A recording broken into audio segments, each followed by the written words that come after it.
آدر از وطن و جدا زیخشان برده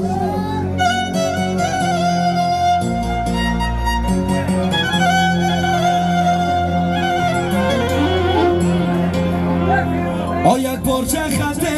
نویز با یارانی قریب یک خط بی نویز کی ما پر ارمان مرده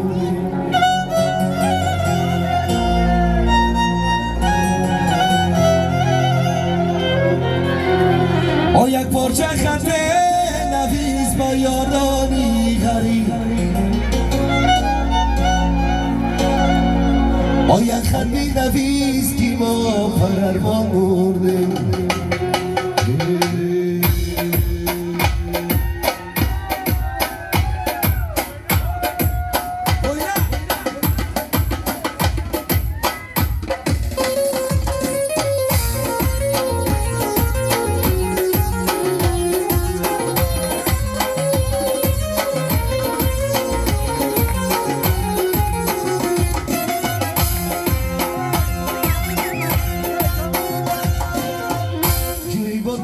وطنم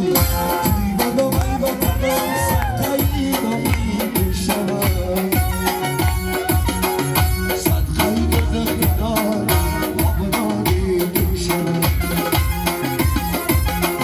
جیبانم ای وطنم صدقه نامی شود صدقه دختران آبادانی شود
ای وطنم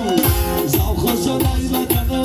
صدقه دادم شود صدقه دختر عربستان من شهید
Shut up.